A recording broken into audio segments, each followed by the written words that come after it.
네, 안녕하십니까. 이재필입니다.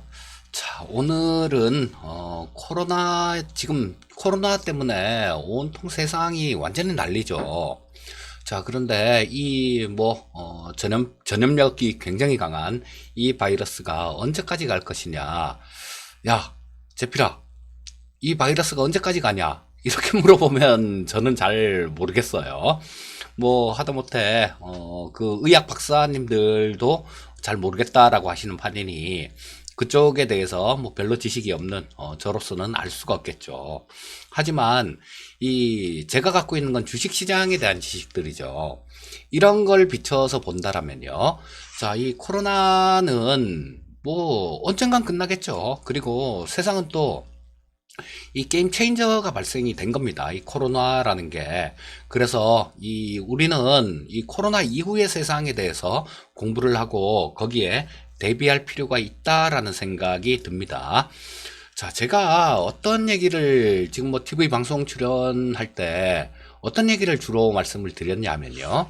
그렇죠. 예, 세상의 변화를 봐라. 이런 말씀을 많이 드렸는데, 안 그래도 지금 세상은 변화되고 있는 뭐 그런 시대죠. 우리 지금 살고 있는 그 시대 자체가.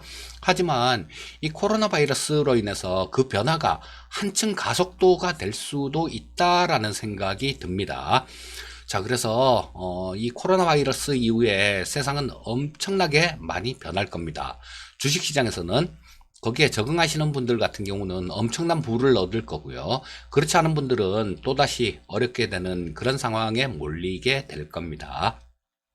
자, 그러면 이 코로나 바이러스 이후에 세상에 대해서 대비하기 위해서 좀 공부를 좀 하도록 하겠습니다. 자, 여기에 보시면요. 제가 요게 제 카카오톡 그 대문이에요. 카카오톡 대문에 이런 글을 좀 써놨습니다. 이 글을 제가 2018년도 정도에 작성을 했던가 뭐 그럴 거예요.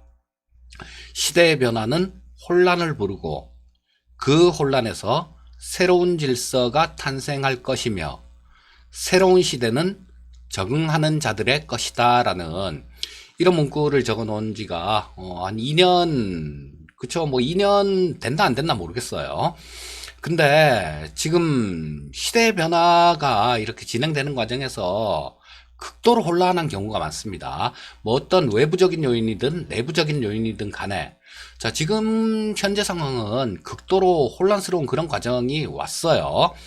자, 이 코로나19라는 뭐 그런 바이러스로 인해서 지금 뭐 골드만삭스나 이런 쪽에서는 미국 쪽에 2분기 경제 성장률이 마이너스 24%를 기록할 것이다라는 그런 정말 무시무시한 그런 얘기를 하고 있고요. 자, 이게 얼마나 무서운 숫자냐. 우리 2008년도에 서프라임 먹주로 사태가 터져서 리만 브라더스가 파산을 했죠. 그때 경제 성장률이 마이너스 8.4% 정도였습니다. 자, 그런데 마이너스 24%라면 엄청난 거겠죠. 근데 그때랑은 또 차이가 있어요. 틀리게 해석을 해야 됩니다. 자, 그때는 이게 금융시장 내부에서 생겨난 그런 리스크였어요. 뭐냐 하면, 자, 서프라임 모기지론이라는 게 부실 채권이죠. 주택담보채권인데 부실한 채권들 이런 것들을 금융기관들이 재가공을 해서 저런 걸로 금융상품으로 만들어서 전 세계에 팔았죠. 그래서 야, 이게 부실 규모가 얼마가 되는지 모른다. 그래서 엄청나게 혼란스러웠어요. 즉 그때 당시는 어떤 특단의 대책이 나오기 전에는 이런 것들이 해결할 수 없는 거다라는 그런 인식이 있었던 그런 시기였고요.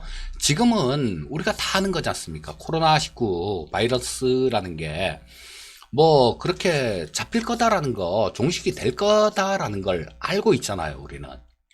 자, 그렇다면 제가 느끼는 관점에서는 전에 있었던 그 금융위기 주가 뭐 변동폭 자체는 그때 못지않게 컸지만요. 제가 보는 관점에서는 지금 이거는 끝이 보이는 리스크다라는 생각을 합니다. 자, 그래서 제가 돈 되는 진짜 공부 뭐 이런 데서 이런 영상을 전에 올려드렸죠. 찾아보시면 있을 겁니다. 거기서 간략하게 좀 짚어봤었는데 자, 거기에 대해서 한번 더 짚어보고 코로나19에 대해서 한번 보고, 예, 그 다음에 코로나 이후의 세상에 대해서 좀 말씀드리도록 하겠습니다. 자, 요거를 보시면요, 그때 당시에 돈 되는 진짜 공부라는 거, 그때는 이 화면을 보여드렸어요. 그런데 자세하게 그렇게 알려드리진 못했습니다. 근데 뭐 이번 시간에는 조금 그때 좀 대충 넘어갔으니까 조금 자세하게 짚어보고 넘어갈게요. 자, 1971년도에 브레튼 우주 체제가 붕괴가 됩니다. 자, 이 브레튼 우주 체제라는 건 뭐냐면요. 2차 대전 이후에 전후 처리를 하기 위해서 막 전 세계 경제가 완전히 엄청나게 피폐해졌죠. 자, 그래서 그때 당시에 달러를 기축통화로 만듭니다. 달러를 기축통화로 만드는데 다른 여러 국가에서 좀 반대를 많이 했어요. 야, 미국, 니네가 쌈질 잘해갖고 이기긴 이겼는데, 근데 니들이 뭐라고 달러를 기축통화로 하냐? 그거 안 된다. 이런 반대가 굉장히 많았어요. 그러다 보니까 미국이 이 달러를 기축통화로 하기 위해서 브레튼 우즈 체제라는 이거를 출범하게 됩니다. 자, 요게 달러를 기축통화로 만든 건데 뭐냐 하면요. 1온스 다른 나라에서 니들 못 믿어 이렇게 얘기를 하니까 미국에서 그렇게 얘기를 했던 거예요. 야, 니들 우리 달러는 못 믿으면 그러면 니들 금은 믿지? 야, 금 못 믿는 사람 있냐? 금은 다 믿잖아. 그러면 이 달러를 국제 간에 거래되는 통화, 즉 기축통화로 만드는데 금하고 같이 연동해서 만들면 될 거 아니야. 야, 니들 우리 금 엄청나게 많은 거 알지? 그러면 우리가 금 1온스면 우리가 흔히 생각하는 돈 뭐 이런 걸로 따지면요. 7.7에서 7.8돈 정도 사이 그 정도가 됩니다. 금 1온스에 35달러로 고정을 시켜서 야, 우리 금 1온스 있으면 35달러만 찍어내면 될 거 아니야. 이렇게 하면 믿을 수 있지 니들. 그렇게 됐던 거예요. 그래서 출범한 게 그렇게 한 게 그게 브레튼 우즈 체제입니다. 자, 근데 이 브레튼 우즈 체제가 71년도에 붕괴가 됐어요. 뭐 그래서 결과적으로는 굉장히 혼란스러웠죠. 자, 그 이유를 말씀드리면 미국이 이렇게 잘 지켜왔었습니다. 금 있는 것만큼 뭐 그 범위 내에서 달러를 찍어내고 유통을 시켰는데, 자, 베트남전에서 전비를 엄청나게 써버렸어요. 베트남전에서 전비를 엄청나게 써버려서 이 금이 있는 것보다 달러를 훨씬 더 찍어냈던 거예요, 미국이. 쉽게 얘기하면 전 세계를 상대로 사기를 친 거죠. 더 찍어냈으니까 이것만 찍어넣고 말게 그래놓고 더 찍어냈으니까. 그러니까 다른 나라에서 이렇게 보니까요, 좀 이상하거든요. 쟤네들 금 저만큼 없을 건데 달러 계속 찍어내네, 이런 생각을 했어요. 그래서 제일 처음에 딱 미국채를 갖고 가서 야, 이거 금으로 바꿔줘 라고 한 나라가 프랑스가 그렇게 행동을 했어요. 자, 근데 이 프랑스 같은 경우는 이렇게 행동한 이유가 또 있죠. 그 역사를 막 거슬러 올라가다 보면요, 사우스시 버블이라는 게 있습니다. 존 로라는 그런 사람이 뭐 엄청나게 사기를 쳤는데요. 자, 뭐 일명 그냥 미시시피 버블이라고 또 얘기를 하는데, 이런 부분까지 다 얘기를 하다 보면 영상이 너무 길어져요. 그러니까 다음에 기회가 되면 다루기로 하고요. 자, 그래서 딱 보니까 이상하니까 프랑스가 갖고 가서 미국한테 야, 우리 이거 금으로 바꿔줘. 그러니까 미국이 금을 바꿔줬습니다. 콜, 알았어, 바꿔줄게. 그러고 금으로 이렇게 바꿔줬는데요. 다른 나라에서도 바꿔주네? 우리도 바꿔줘. 그렇게 되니까 1971년 들어서요, 야, 우리 이제 금태환제 그거를 금하고 같이 연동시킨 거 1온수에 35달러만 찍어내겠다라고 하고, 그런 체제. 자, 요거를 금태환제다라고 얘기를 합니다. 야, 우리 이제 금태환제 안 해. 니들 이제 달러 갖고 와도 금 안 내줘. 배째. 이렇게 버린 거예요. 자, 기축통화국에서 배를 째라. 이런 얘기를 해버렸으니까 얼마나 혼란스러웠겠습니까? 정말 혼란스러웠어요. 자, 그러면서 미국 달러의 지위는 엄청나게 격화돼 버렸죠. 자, 그래서 뭐 이것도 쭉 연결되는 얘기가 있는데요. 자, 이거 이후에 달러가 힘을 내는데 결정적인 도움을 준 게 뭐 사우디를 비롯한 오펙 회원국들 이런 나라들이에요. 자, 그 얘기도 나중에 제가 영상을 따로 좀 만들어서 말씀을 드리도록 하겠습니다. 이게 참 올려드리면 좋은 영상들은 되게 많은데요. 이 시간의 한계도 있고 뭐 하여튼 그래갖고 좀 하여튼 예 되는 대로 준비해서 올려드리도록 하겠습니다. 자, 그랬으면 일단 지금 이거는 그 충격에 대해서 얘기를 하려 그런 거니까요. 충격이 얼마나 컸겠습니까? 전 세계적으로 아주 뭐 그냥 예 어마어마한 충격이 있었다라는 거예요. 그런 일도 있었습니다. 역사상으로 보면. 자, 그리고 우리가 흔히 아는 1974년도에 1차 오일 쇼크가 있었죠.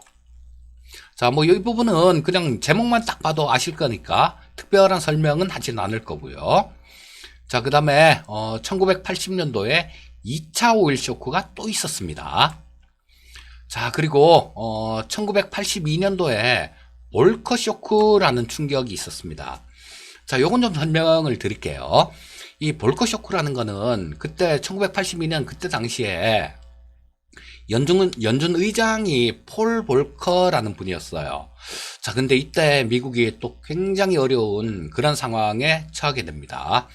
자, 스태그플레이션 상황에 처하게 돼요. 자, 인플레이션은 물가가 오르는 거고, 디플레이션은 물가가 떨어지는 거고, 자, 그 다음에 인플레이션은 경기가 호황으로 가는 거, 호황인 국면이고, 디플레이션은 경기가 침체인 국면이죠. 자, 근데 스태그플레이션은 뭐냐면요. 경기 침체 하에 물가 상승. 최악이죠. 경제학적인 입장에서 보면 최악인 그런 상황입니다. 자, 경제가 침체가 되면 수요가 줄어드니까 물가라도 떨어져야 되는데 물가가 떨어지질 않고 물가는 올라가면서 경제는 침체되는 그런 굉장히 어려운 상황에 미국 경제가 맞닥뜨리게 됩니다. 그래서 그때 당시 연준 의장인 폴 볼커 연준 의장이 특단의 진짜 극약 처방을 합니다. 그게 뭐였냐면 이 둘 중 하나는 포기를 해야 되는 상황이죠. 둘 중 하나는 포기를 해야 되는 상황이니까 경기를 포기를 합니다. 경기를 포기하고 물가를 먼저 잡아요. 그러면서 이 미국 쪽에서 경기가 안 좋음에도 불구하고 금리를 연준에서 굉장히 많이 그냥 급하게 막 올려버렸어요. 자, 그러다 보니까 주식시장은 어떻게 되겠습니까? 완전히 엉망이 되게 되는 거죠. 자, 그러면서 엄청난 충격이 오는데, 자, 결과적으로 이 볼커에 대해서는 저 평가는 조금 엇갈리는 그런 평가가 나옵니다. 그때 정말 잘 처방한 거다. 이런 평가가 있는 반면에, 야, 저 그때 얼마나 고생을 시켰어. 이건 정말 잘못한 거야. 라는 그런 두 가지 상반된 그런 좀 예, 평가가 있는데요. 어쨌든 저 볼커가 그 스태그플레이션 상황을 타개하는 예, 그런 목적으로 금리를 막 올림으로 인해서 또 금융시장은 엄청나게 큰 쇼크를 받는데 이게 볼커 쇼크예요. 1982년도에 볼커 쇼크가 있었죠. 자, 그리고 1987년도에 블랙 먼데이가 있었습니다. 자, 지금 최근 들어서 여러분들 그런 얘기 많이 들으시죠. 미국 주가 완전히 엉망이지 않습니까? 뭐 10%씩 올랐다 10%씩 빠졌다가 뭐 이런 거에 개별 종목도 아니고요. 그런 현상을 최근 들어서 코로나19 때문에 자주 목격을 하시는데요. 자, 이 1987년도 10월 29일이에요. 월요일입니다. 자, 이날 미국 S&P 500 기준으로 주가가 하루에 22%가 떨어집니다. 그래서 블랙 먼데이다 라고 얘기를 해요. 그래서 이 블랙 먼데이 때 그 베어링이라는 자, 그런 회사가 은행이죠.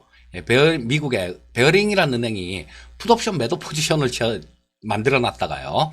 주가가 그렇게 급락을 하니까 은행이 도산을 합니다. 자, 옵션 쪽 같은 경우는 매도자 같은 경우는 리스크를 부담해야 되는 게 무한이죠. 자, 그런데 그 승률은 매도자가 높지만요. 자, 그래서 이 은행이 파산할 정도로 하루아침에 엄청난 충격을 받은 게 바로 이 블랙먼데이예요. 자, 근데 이때는 주가가 좀 뭐 하루 이렇게 굉장히 큰 충격을 받고 말았기 때문에 지금보다 충격이 덜했다라고 그렇게 얘기들을 하는데요. 어쨌거나 하루 시장의 충격은 이때가 지금보다 컸었던 거죠. 자, 이런 사건이 블랙먼데이예요. 자, 그리고 1991년도에는 SNL이라는 미국 저축투자조합이죠. 이게 파산을 합니다. 조합이 파산을 해요. 자, 우리나라 같은 경우는 뭐 어떻게 예를 들면 되냐면요. 자, 새마을금고연합회. 이게 파산을 한 거예요. 우리나라로 따지면 얼마나 큰 충격이겠습니까? 이때도 금융시장에서는 엄청나게 큰 그런 충격이 옵니다. 그리고 뭐 우리 대부분 다 아시는 1997년 신흥국 외환위기가 있죠. 자, 그리고 2000년도에 IT 버블이 붕괴되면서 또 지수 반토막이 나는 그런 사건이 있었고요. 자, 우리 또 2001년도 9월 11일 날 기억하시죠? 이날 9.11 테러 나던 날 제가 증권회사 다닐 때인데 아침에 출근을 딱 하니까요. 출근을 딱 해서 그때 당시엔 전광판이 있던 증권회사의 객장에 전광판이 있던 시대죠. 전광판을 딱 보니까요. 전 종목 하한가였어요. 삼성전자도 하한가였습니다. 그날은. 점으로 그냥 하한가를 두들겨 맞았어요. 자, 2001년도 9월 달에는 9.11 테러라는 어마무시하게 그런 무서운 사건이 있었고요. 아마 이거 TV 방송 출연할 때 그때 자주 제 방송 좋아하시는 분들 같은 경우는 그때도 들으신 얘기일 거예요. 자, 그리고 2002년도에는 석유 기업들 미국 쪽에서 분식회계 스캔들이 있었습니다. 그래서 엄청나게 큰 타격이 있었죠. 그리고 2년 정도 전에 리만 브라더스가 파산하는 사건이 발생됐고요. 2011년도에는 도저히 나올 수 있을 것 같지 않던 미국의 신용등급이 강등당하는 그런 사태가 있었습니다. 여러분들, 제가 어떤 얘기를 드리고 싶어서 이런 것들을 지금 말씀드리냐면요. 자, 지금 하나하나 조금 뭐 아실만한 사건에 대해서는 제가 설명을 안 드렸고 좀 낯선 사건들 이런 부분에 대해서는 설명을 좀 드렸는데요. 하나하나가 엄청나게 좀 큰 충격이 오는 그런 사건들이었죠. 자, 그런데 이런 부분들이 굉장히 자주 오죠. 굉장히 자주 옵니다. 우리가 흔히 얘기하는 블랙스완이다 라고 얘기할 정도의 그 정도의 사건들은요. 금융시장에서 보면 평균 4년에 한 번 꼴 정도, 그 정도 꼴로 나타나요. 평균 4년에 한 번 꼴로 나타납니다. 그게 금융시장이에요. 자, 보시면 우리 뭐 간략하게 보시면 97년도에 이런 뭐 작은 사건들은 없지만요. 이런 사건들은 블랙스완이라고 얘기할 수 있는 사건들은 한 4년에 한 번 정도씩 이렇게 오고, 그 다음에 좀 그 중에서도 굵직한 사건들 이런 것들은 한 10년에 한 번 정도는 옵니다. 자, 근데 뭐 지금 얼추 따져보면요. 한 2008년도, 2009년도 이때 서프라임 모기지론에 의해서 리만 브라더스가 파산한 그런 사건이 있었죠. 자, 그러면서 우리나라 주가 지수도 반토막 나는 그런 사건이 있었습니다. 자, 그리고 IMF 같은 경우는 우리나라가 직접 당했죠. 직접 당했는데 거기서 뭐 그때는 94년도부터인가 5년도부터 주가가 빠지기 시작했어요. 1000포인트 위에 있던 주가가 쭉 빠져서 280포인트인가 그까지 빠졌었죠. 코스닥이 아니라 코스피를 얘기하는 겁니다. 코스피가 280포인트 정도로 빠지고, 그리고 삼성전자가 액면 분할 전 가격으로 37,500원인가 그쯤까지 빠졌었고요. 지금 50분의 1로 액면 분할했는데도 그 가격이죠, 삼성전자가. 그 다음 뭐 증권주들 전부 다 동전주들이었습니다. 몇백 원까지 다 빠졌었어요. 자, 이렇게 되니까 얼마나 좀 이런 부분에 대해서 우리는 공부를 하지 않으면 안 되겠다라는 생각을 하셔야 돼요. 자주 오는 거니까. 그리고 이번에도 마찬가지입니다. 코로나 같은 경우도 엄청나게 충격을 줬죠. 결과적으로. 자, 뭐 우리나라 2600포인트 2018년도 1월 달에 2600포인트를 찍었던 주가가 뭐 계속 좀 빠지면서 고생을 시키다가 지금 이번에 1500포인트로 또 깼지 않습니까? 엄청나게 고생을 시켰어요.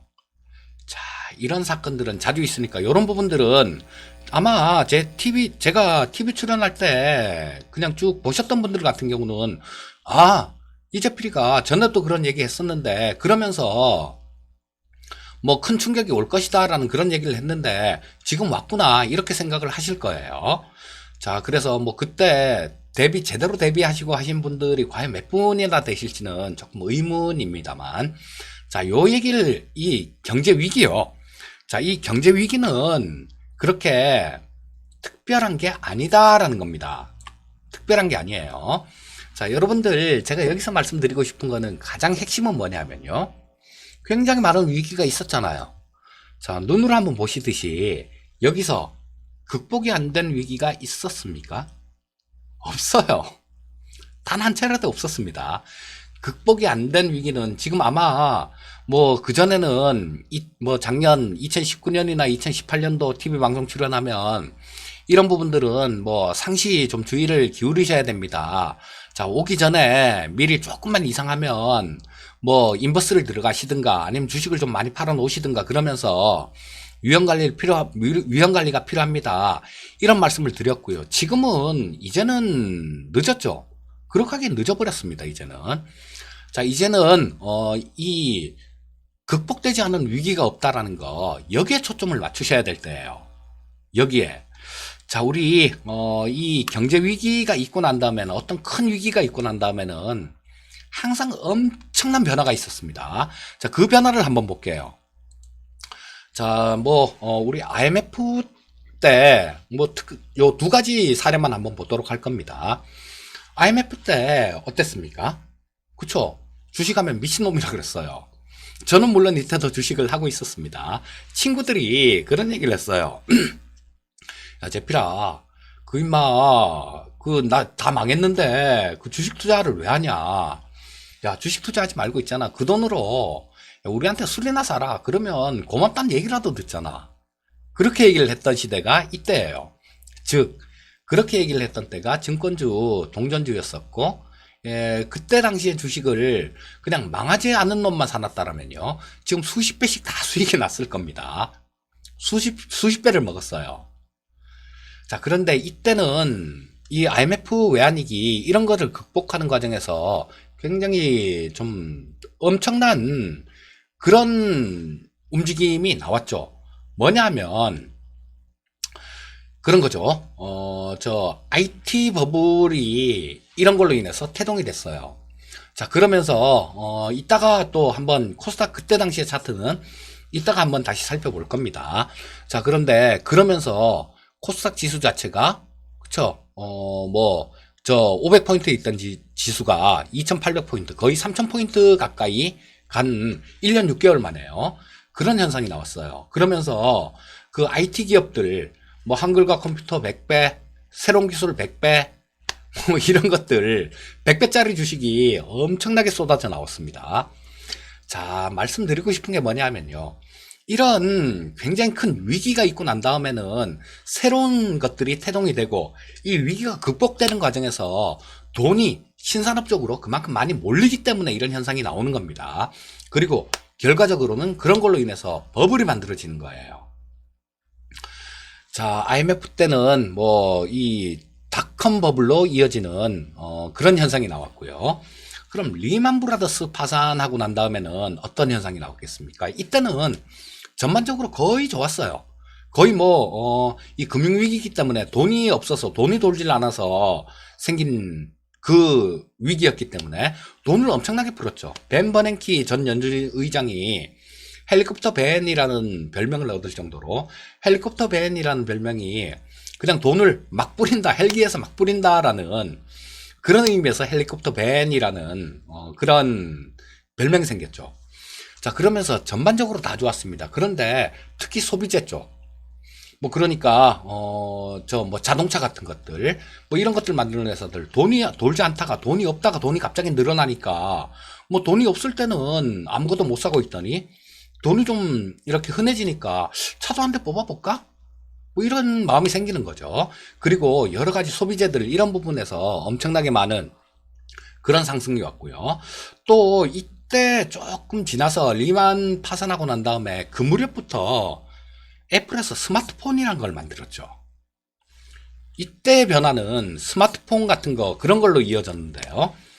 자, 우리 스마트폰이 나오면서 엄청나게 세상 우리 일상 자체가 많이 틀려졌지 않습니까? 우리 어린 애들 보면요. 지금 뭐 학생들만 해도 그럴 겁니다. 스마트폰은 옛날부터 있었던 건지 알 거예요, 아마. 지금 초등학생, 중학생 정도만 돼도. 그런데 그 전에 없었지 않습니까? 스마트폰이라는 게. 없었는데 그렇게 생겨난 거예요. 그러면서 이 스마트폰에 의해서 뭐 게임주들 뭐 이런 것들 10배씩 20배씩 막 저 모바일 게임 하는 회사들 이렇게 막 날아갔지 않습니까? 그리고 스마트폰 부품 업체들 이런 것들도 10배씩 막 이렇게 다 올라갔잖아요. 그런 변화를 갖고 온 겁니다. 이 리만 브라더스 사태, 리만 브라더스 파산하면서 또 살아나는 과정에서는 그런 변화가 왔었고요. 자, 그러면 이번에라고 다를까요? 코로나19에 의한 위기라고 다를까요? 그렇지가 않아요. 자, 이 코로나19 지금 우리나라를 비롯해서 전 세계적으로 엄청나게 지금 파급력이 큽니다. 자, 지금 뭐 중국 쪽에서 처음에 창궐을 하다가 그 다음에 뭐 중국 쪽 좀 잠잠해지고 중국은 거의 지금 뭐 잡혔다라고들은 얘기를 하죠. 뭐 진짜 그런지 아닌지 모르겠습니다만 뭐 중국 정부에서 발표하는 걸 믿을 수가 없으니까 통계치 수치 자체를요. 자, 우리나라 같은 경우는 어쨌거나 뭐 거의 1000명 가까이 하루에 확진자가 육박하던 게 지금 뭐 두 자릿수로 떨어뜨리려고 지금 정부가 노력하고 있는 중이잖아요. 100명 남짓. 뭐 그 100명이 안 될 때도 있고 넘을 때도 있고 그 정도 수준이지 않습니까?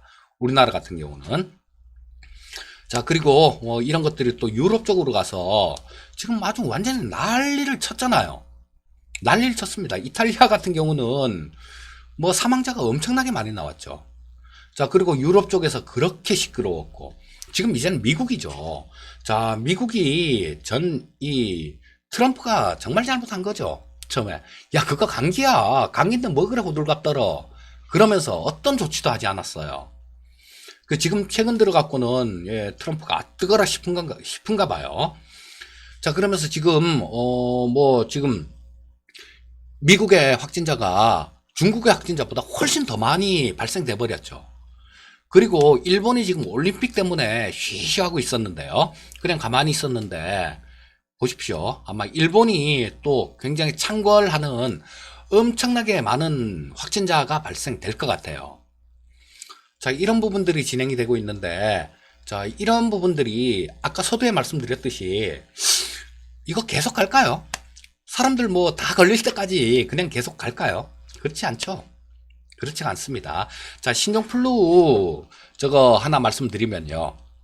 우리 저 10년 정도 전에 2009년도, 2010년도 정도로 기억하는데 2008년, 2009년 정도였었나? 그때 우리 신종플루라는 게 있었죠. 병이. 자, 이게 또 엄청난 전염력을 갖고 사망률도 굉장히 좀 높으면서 자, 굉장히 막 힘들게 만들었었어요. 근데 그 신종플루에 듣는 약이 타미플루라는 약하고 리렌자라는 약입니다. 근데 이 약들은요, 신종플루가 나타나고 난 다음 만들어진 게 아니라요. 이 대표적으로 신종플루에 걸려서 병원을 가면 처방해 주는 게 타미플루라는 약을 처방해 줬어요. 근데 이 타미플루라는 약이 어떤 약이냐면 2000년대 초에 개발한 약이에요. 2000년도 초에 미국의 길리어드 사이언스라는 회사가 개발한 약입니다. 근데 이 약이 뭐냐 하면요. 조류독감 약이에요. 조류독감.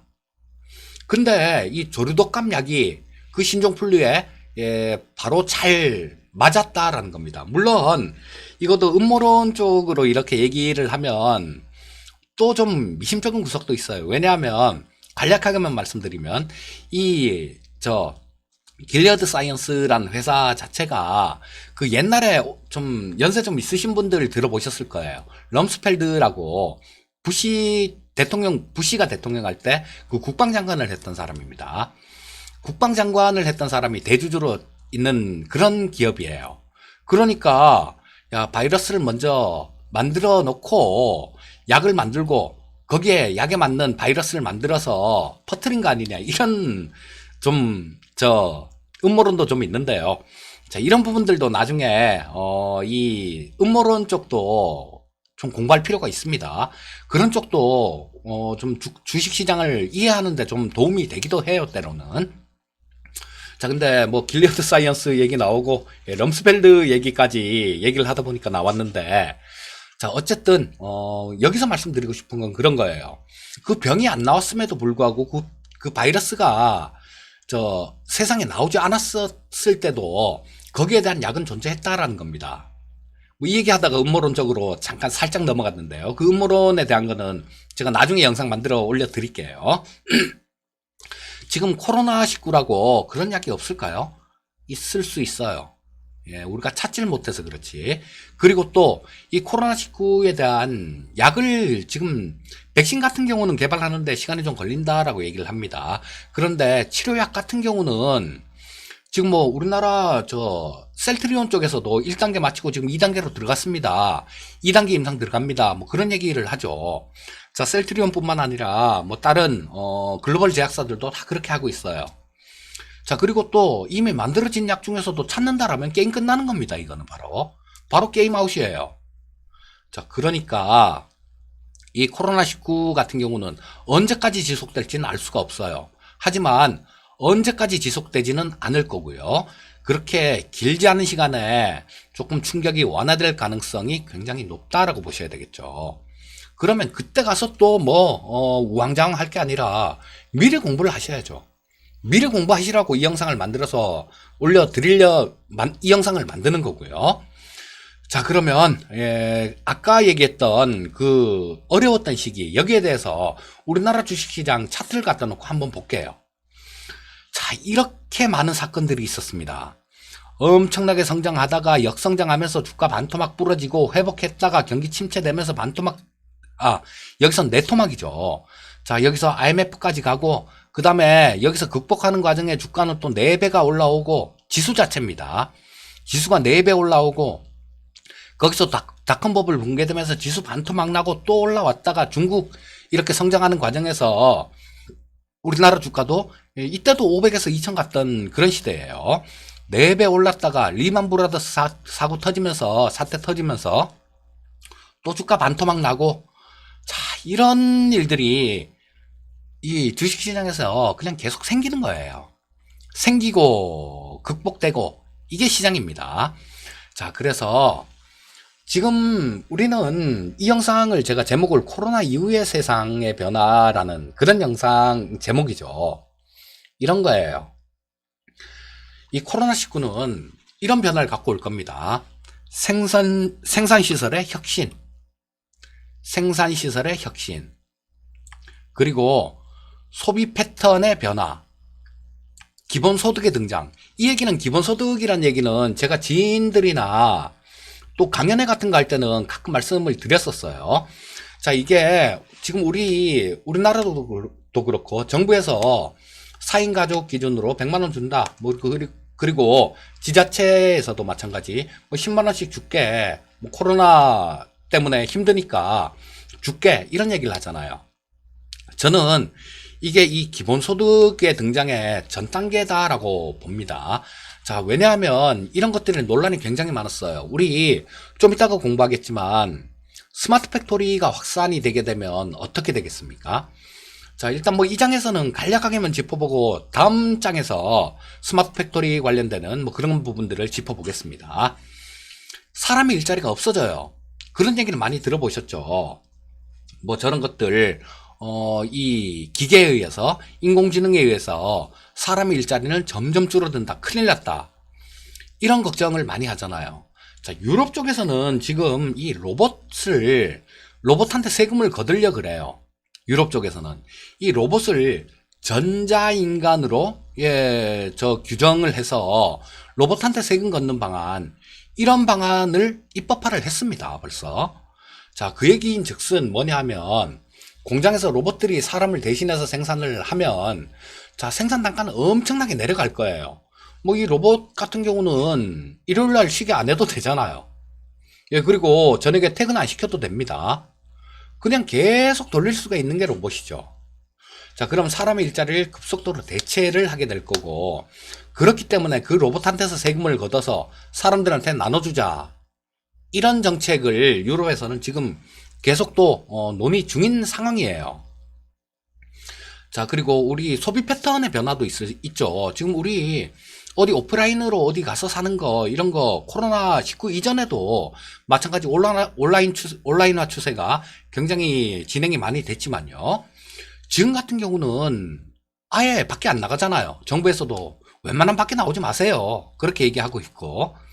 자, 그래서 집에서 뭐 필요한 거는 내 스마트폰에서 그냥 거기서 주문을 해서 거기서 사죠. 배송도 요즘 엄청나게 빨라졌어요. 자, 그래서 이 소비 패턴의 변화가 안 그래도 진행돼 왔었는데 소비 패턴의 변화가 급격하게 온라인화가 될 겁니다. 이게 바로 또 코로나 이후에 나타날 현상들이에요. 지금도 나타나고 있고. 자, 그리고 지금 각국에서 뭘 하고 있습니까? 세 번째 얘기인데 유동성 증가로 인한 자산 가격의 상승이 나올 겁니다. 자, 우리 쉽게 말씀드리면 전에 우리 리만 브라더스 파산했을 때요. 그때 미국에서 벤 버냉키가 돈을 엄청나게 뿌렸죠. 근데 지금 그때보다 훨씬 더 많은 돈을 뿌리고 있습니다. 자, 한 가지 예만 들면요. 전 세계적으로요.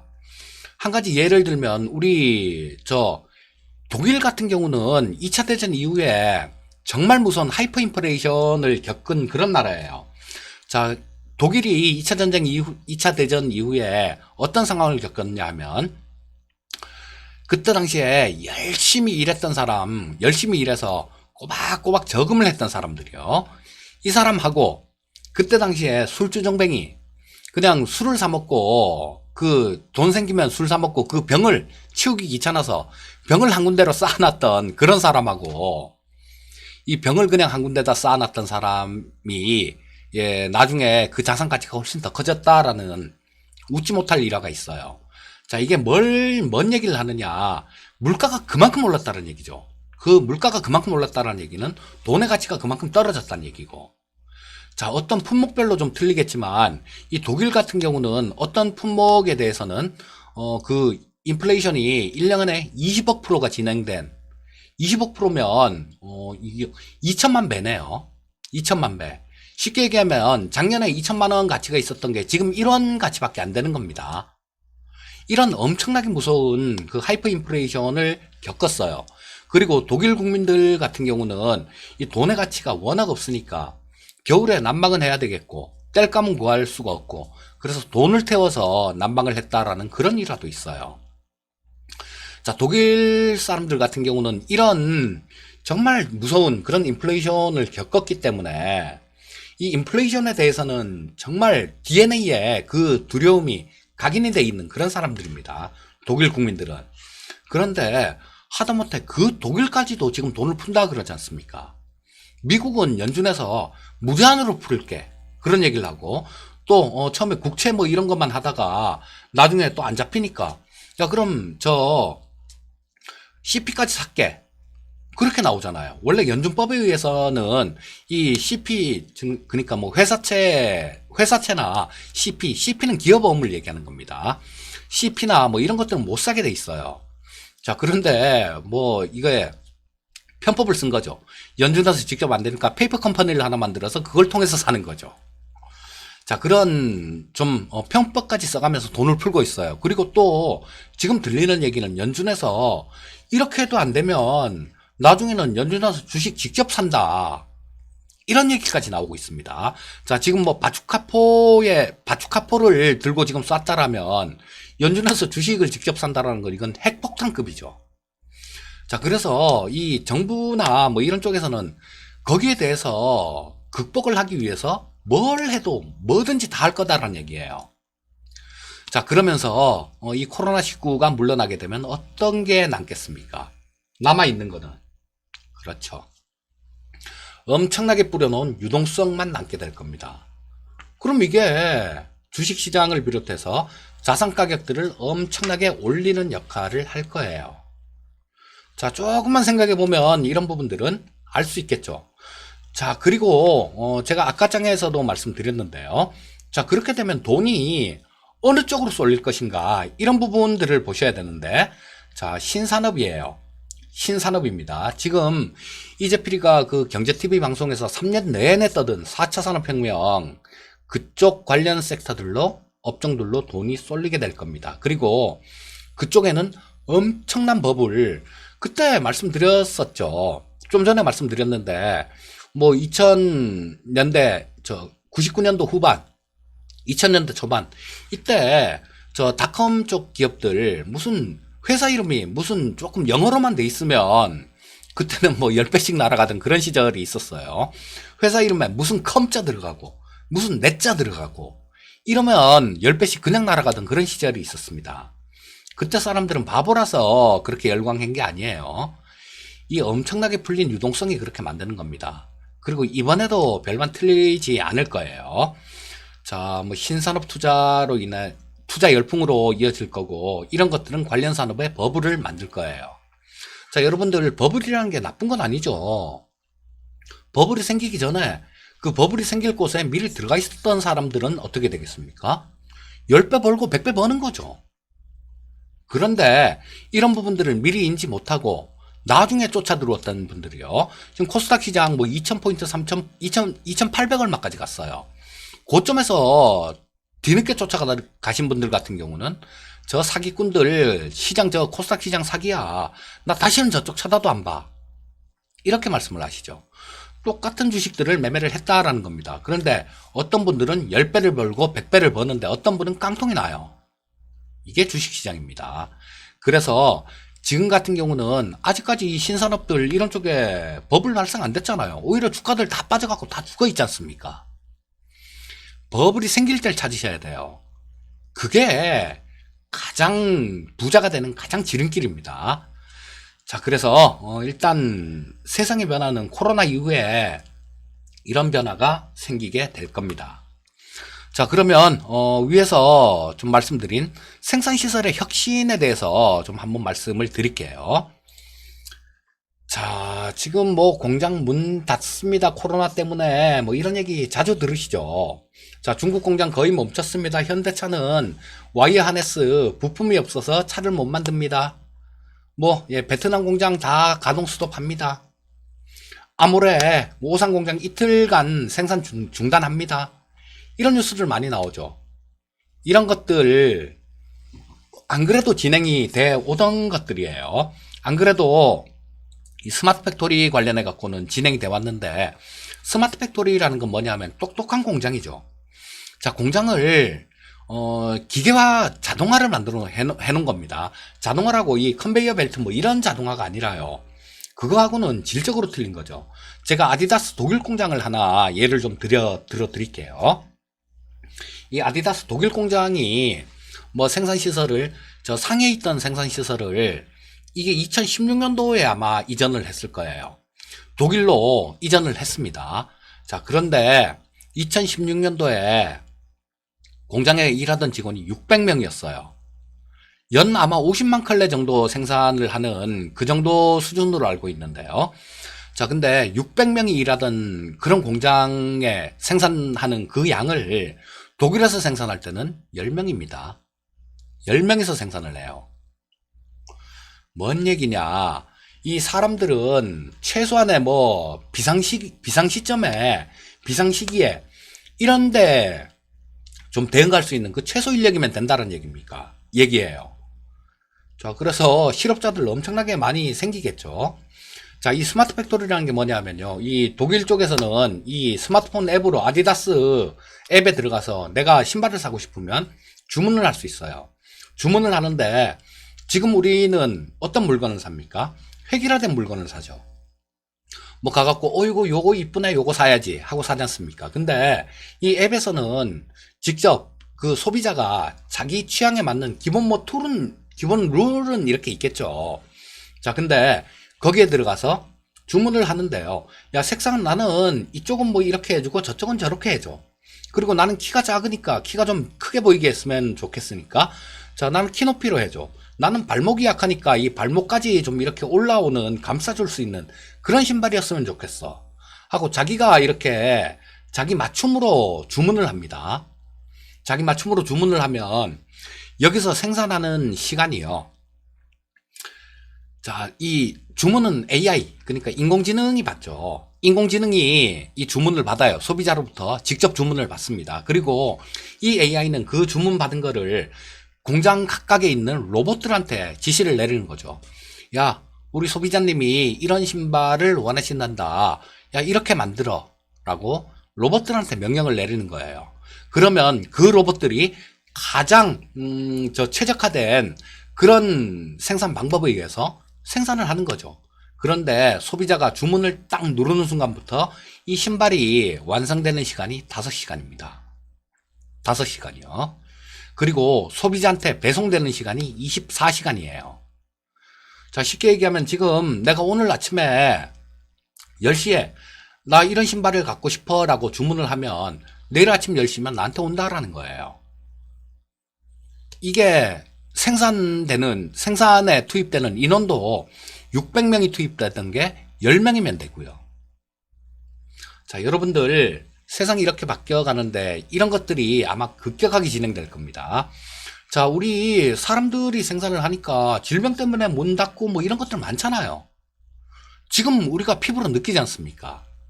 이런 일들은 스마트 팩토리의 급속화로 연결이 될 거예요. 자, 그러면 스마트 팩토리에 적응하는 기업들은 살아남는 거고 적응하지 못하는 기업들은 망하는 거겠죠. 그래서 뭐 이 로봇 관련되는 것들 이런 것들도 엄청나게 이 공장에 뭐 산업용 로봇도 그렇고 물론 뭐 개인용 로봇들 서비스 로봇들 이런 것들도 엄청나게 클 겁니다. 자, 일단 생산 시설에 대한 얘기를 하는 거니까 제가 이런 얘기를 해드린 거예요. 자, 생산 시설의 혁신이 나오게 될 거예요. 그럼 거기에 관련되는 종목들, 스마트 팩토리 관련되는 것들, 이런 것들 중에 똘똘한 놈 잘 찾아서 보신다라면 5배, 10배 가는 종목들을 그렇게 찾는데 그렇게 어렵지 않을 겁니다. 자, 그 다음에는 소비 패턴의 변화에 대해서 한번 볼까요? 자, 우리 뭐 기존에도 온라인으로 이렇게 가는 추세였지만요. 자, 여기서는 소비 패턴은 이렇게 변화할 거예요. 이렇게 재래시장에 이렇게 물건을 이렇게 많이 쌓아놓고 팔고 있었는데 우리는 여기 가서 물건을 사는 게 아니라 그냥 누워서 내 스마트폰으로 내 휴대폰으로 아니면 앉아서 내 컴퓨터로 그냥 물건을 살 겁니다.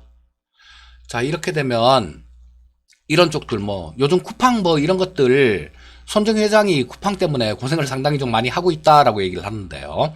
자, 이런 쪽으로 온라인 쪽 산업이 굉장히 커지게 될 거예요. 그리고 또 뭐 아마존 같은 데도 마찬가지 지금 시범으로 하고 있는데요. 무인 점포 이런 것들이요. 자, 사람이 없는 우리나라도 무인 편의점 등장했죠. 자, 그러니까 또 우리 주차장 같은 경우도 지금 거의 무인인 경우가 굉장히 많지 않습니까? 자, 그러니까 소비 패턴의 변화로 인해서 키오스크라는 거 이런 부분들도 굉장히 좀 발전이 많이 될 거예요. 자, 이런 영상들을 제가 하나하나 다 설명을 드렸으면 좋겠는데 하나하나 설명을 다 드리다 보면 영상이 너무 길어져요. 그렇기 때문에 뭐 관련되는 부분들은 뭐 인터넷에 간단하게 검색만 해봐도 조금 공부할 수 있는 그런 분위기들은 그런 여건들은 되실 거예요. 그래서 그렇게 조금 공부를 추가로 하시면 굉장히 좀 좋을 것 같고요. 자, 소비 패턴에는 이런 변화가 일어나게 됩니다. 그래서 거기에 관련되는 종목들, 맞는 종목군들 그런 것들도 연구를 잘 해보시면 좋겠죠. 자, 뭐 이런 거 연구 안 하고 그냥 에이 귀찮은데 나 그냥 뭐 TV에서 얘기하는 거나 하고 말래 이러다 보면 잘못하면 당합니다. 그리고 또 이런 것들 뭐 그냥 나 옛날에 알던 종목이나 할래 그렇게 하시다 보면 당해요. 자, 이 세상은 항상 변해왔어요. 다우지수에 상장되어 있는 종목이 100년 전에 상장되어 있는 종목이 지금까지 상장되어 있는 종목이 없습니다. 없어요. 이게 2018년인가 19년도에 마지막으로 저런 거 제네럴 일렉트릭이 상장이 돼 있었어요. 다우에 상장이 돼 있었어요. 그런데 이것도 2018년이었던가 19년도에 다우지수에서 편출당합니다. 없어요. 다우지수에 100년 전에 상장돼 있던 기업이 단 한 회사도 없습니다. 그렇기 때문에 뭐 여기에 이런데 적응 제대로 못하는 기업들은 도태되는 거예요. 자, 그리고 세 번째, 유동성 증가로 인한 자산 가격의 상승. 버냉키가 풀어왔던 그 돈이 미국 시장을 지금 2008년도부터 시작해서 올해 코로나 터지기 전에 그까지 10수년간을 땡겨왔지 않습니까? 우리나라 종합주가 지수 그때 800포인트, 1000포인트가 깨졌었죠. 890포인트까지 빠졌던 주가를 재작년에 2600포인트까지 끌어올렸지 않습니까? 버냉키가 이 좌측에 있는 이분이 벤 버냉키인데요. 자, 이분이 그렇게 만들었어요. 그리고 지금은 우측에 있는 분은 제롬 파월이죠. 현 미국 연준은 미국 중앙은행을 얘기하는 거죠. 미국 중앙은행을 얘기하는 건데, 지금 제롬 파월이 의장입니다. 지금 제롬 파월 의장은 이 버냉키가 했던 것보다 한 수 더 뜨고 있어요. 야, 우리는 무제한으로 투입할게, 돈을. 이런 얘기를 하고 있습니다. 자, 그러면 이 코로나가 지나가면 아까 말씀드렸듯이 남는 거는 어마어마하게 큰 유동성, 그것만 남을 거예요. 자, 이 부분 기억을 하신다라면 시장에 대해서 어떻게 대비를 해야 될지 그 부분이 딱 나오겠죠. 자, 다음 장으로 넘어가겠습니다. 신산업 투자 열풍에 의한 버블 발생. 여러분들 영국에서 그런 것들이 있었어요. 자, 1차 산업혁명이죠. 증기기관이 발명되고 난 다음에 자, 영국에서 이런 것들 철도에 대한 투자들 이런 것들이 엄청나게 진행됐습니다. 자, 처음에 이런 신산업이 태동이 되게 되면 반대가 원래 굉장히 많아요. 기득권층이. 영국 같은 경우도 마찬가지였습니다. 400년 전에 어떤 일이 있었냐면 영국에 증기기관 발명되고 난 다음에 우마차 연합회, 그러니까 우마차 끌고 그렇게 좀 먹고 사시던 분들이요. 이분들이 영국 의회로 다 쳐들어갑니다. 니들 우리 다 죽이려 그래? 니들한테 표 찍어줄 줄 알아? 그러면서 쳐들어가서 막 난리를 쳐요. 그래서 거기에 영국 정부가 좀 항복을 하고 뭐 그런 부분들도 좀 있었는데요. 항의가 있었죠. 그런데 이 시대 변화는 누구도 거스를 수가 없어요. 자, 결국은 안 깔렸습니까? 지금 뭐 우마차 끌고 다니면서 소달구지 끌고 다니면서 일하시는 분 계신가요? 뭐 어디 옛날 그림에나 볼 수 있는 그런 일이죠. 자, 이 영국에서 있었던 일이 이런 신기술 같은 것들, 이런 것들 세상이 변하는 과정에서는 엄청난 혼란기가 와요. 그때도 마찬가지 굉장히 혼란스러운 그런 거였었고. 자, 제가 나중에 이 4차 산업혁명 관련되는 영상도, 이 4차 산업혁명 관련되는 영상은 제가 토마토 TV죠. 그쪽에서 방송 출연하면서 매일 월요일 저녁 9시에 야인시대라는 프로를 제가 한 3년간을 그냥 계속 출연을 했는데요. 거기서 3년 내내 말씀드리는 얘기가 2시간짜리 프로인데 거기 미니 강의 이런 게 있어요. 미니 강의 이런 시간이 있는데 거기서 뭐 한 3년 내내 거의 계속 말씀드렸던 게 4차 산업혁명 섹터에 대한 그런 얘기들이었습니다. 자, 이런 부분들로 갈 텐데 저 영국에서도 마찬가지였습니다. 철도 버블이라는 게 있었어요. 철도 버블. 뭐냐 하면 이 철도 회사 하나가 뭐 철도를 부설하면서 굉장히 좀 크게 이렇게 부각이 되기 시작하니까 너도 나도 이 철도 산업에 투자를 했던 겁니다. 돈을 엄청나게 투자를 많이 하니까 그 회사만 철도를 깔았다라면 철도 깔리는 시간이 굉장히 오래 걸렸겠죠. 그런데 너도 나도 철도 산업에 투자를 하다 보니까 철도가 순식간에 깔려버려요. 영국에. 자, 그러면서 이 과잉 투자 때문에 나중에 뒤늦게 투자에 뛰어든 사람들은 또 깡통이 나기도 합니다. 자, 그래서 이 4차 산업혁명 섹터들 이런 쪽에서는 여러분들 미래 선점하셔야 돼요. 아직까지 안 움직였지 않습니까? 자, 지금 아마 전에 어떤 분이 그런 말씀을 해주시더라고요. 야, 전문가님, 옛날에 그 5G 관련되는 섹터들 그렇게 얘기해 주실 때 지금 사야 됩니다. 지금 준비하셔야 됩니다. 라고 말씀하셨을 때 그때 굉장히 멀어 보여서 그냥 안 했는데 정말로 그때 투자를 했었으면 달라졌을 것 같네요. 라는 그런 얘기를 해주신 분이 계세요.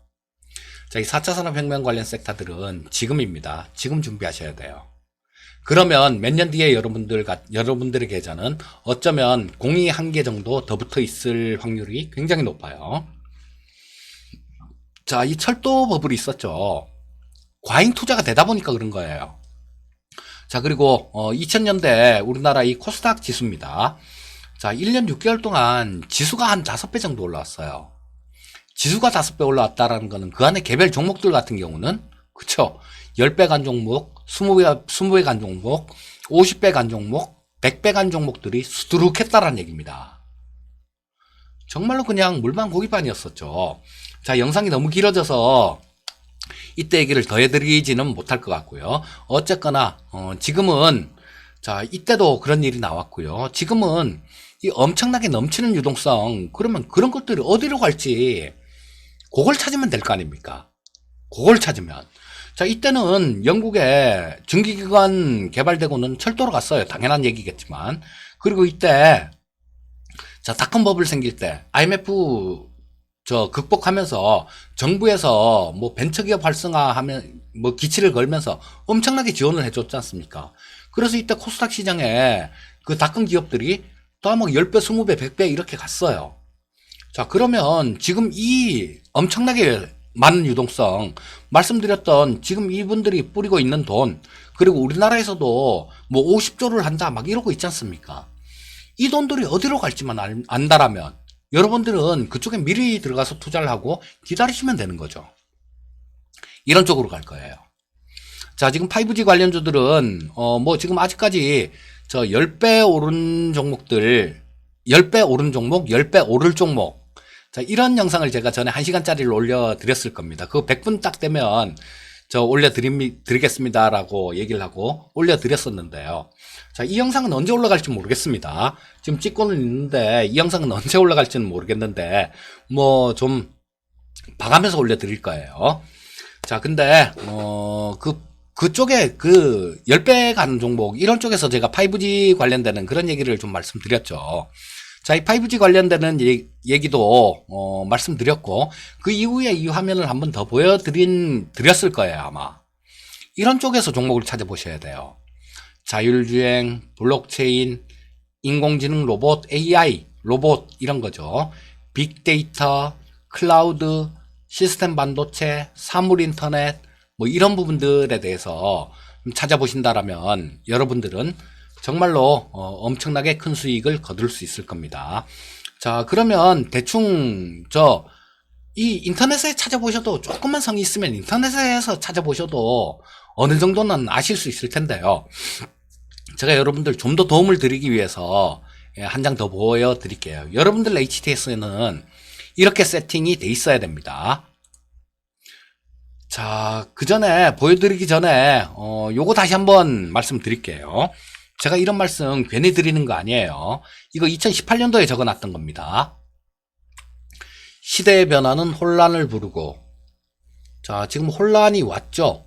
그 혼란에서 새로운 질서가 탄생할 것이며, 자, 지금 혼란이 왔습니다. 엄청난 혼란이 왔고 그 혼란에서 새로운 질서가 탄생할 겁니다.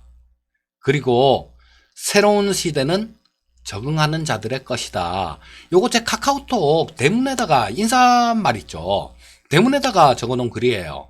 이거 최근에 적은 것도 아니고 뭐 한 2년 가까이 된 것 같습니다. 이거 자세하게 날짜 기억을 못하겠는데 이렇게 변해갈 겁니다. 그리고 종목은 이런 것들을 보시면 돼요. 이런 것들을.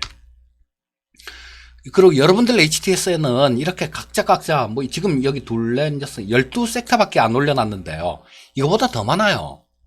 그리고 여러분들 테마주 그런 것들 매매하시는 분들 같은 경우는 TV에서 뭐 테마주 이거 올라가니까 뭐 이거 올라갑니다. 그럼 쫓아가고 그럼 돈 버실 줄 압니까? 아십니까? 못 벌어요.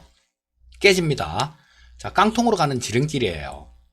자, 이렇게 뭐 이것뿐만 아니라 다른 것들 테마주 매매하실 분들 같은 경우는 각각 테마를 전부 다 이렇게 구분을 해서 그 종목별로 이렇게 묶어 놓으셔야 돼요. 그리고 그런 쪽이 딱 움직인다 싶으면 재빨리 좀 따라가면서 매매를 하고 그런 매매를 하셔야지 뭐 20% 30% 단기간에 그렇게 급등을 하고 하다못해 더블 난 거, 3배 난 거 이런 것들도 쫓아가서 나중에 뭐 저 물려갖고 못 팔고 그러시고 난 다음에 전문가님 이거 어떻게 하면 좋습니까? 라고 물어보시는 분들 계시는데요. 답 없어요, 그런 거는. 답이 없으니까 그게 이런 경우죠. 그게 이런 경우입니다. 이때 코스닥 시장 이때 저 미리 관심을 갖고 샀던 분들 같은 경우는 닷컴 쪽 기업들 샀던 분들 같은 경우는 10배, 20배, 100배 이렇게 먹었지 않습니까? 근데 여기서 사신 분들 같은 경우는 다 깡통이에요. 종목별로도 똑같습니다. 자, 그래서 이런 것들은 뭐 그냥 제가 이 뭐 종목들 컨닝을 하셔도 돼요. 종목들 컨닝을 하셔도 되고, 근데 이쪽에서도 마찬가지 옥석을 좀 고르셔야 돼요. 옥석을 가리고, 자, 여기서 탑픽은 뭐고, 여기서 탑픽은 뭐고, 자, 요 놈은 실적이 어떻고, 저 놈은 실적이 어떻고, 재무구조는 어떻고, 각각 전부 다 이 섹터별로 이렇게 구분을 해 놓으시고, 종목들을 따로 묶어 놓으시고, 그 각각의 종목에 대한 공부도 여러분들이 돼 있어야 됩니다. 자, 야, 그건 너무 어려워서 못하겠다 하시는 분 계시죠? 자, 그러면, 자, 돈을 어떤 종목을 사서 10배를 버시고 싶은 분이 이런 공부도 못 하시겠다? 이거 거저먹으려는 거죠. 거저먹으려는 겁니다. 그래서 이것뿐만 아니라 또 더 많아요. 지금 화면에 제가 여기에 캡처를 딱 하다 보니까 뭐 요 정도밖에 못 하겠길래 그냥 요 정도만 캡처해서 자, 해드린 거고요. 자, 지금 요런 부분들 조금 좀 잘 찾아서 공부를 해 보신다라면 여러분들 지금 엄청나게 큰 수익을 거둘 수 있을 겁니다. 지금 세상이 변해가는 그런 시점이에요. 세상이 변해가는 시점이고 엄청나게 뿌려놨던 유동성 그 돈들이 이런 쪽으로 이런 종목 쪽으로 들어올 겁니다. 자, 그래서 지금 뭐 이런 얘기들 그냥 허투루 들으시는 분들 같은 경우는 또 나중에 후회하시겠죠. 자, 오늘도 아마 제가 생각하기에 굉장히 큰 공부가 되지 않았나 싶은 생각이 들어요. 자, 항상 성공 투자하시고요. 자, 이 영상을 지금 찍은 거는 지금 4월 5일, 4월 5일인데 오늘이 글쎄요. 언제쯤 영상이 올라가게 될지는 모르겠습니다. 그거는 뭐 상황 봐서 올려드리도록 하겠습니다. 자, 항상 성공 투자하시고요. 자, 오늘 방송은 이걸로 마치는 걸로 하겠습니다. 감사합니다.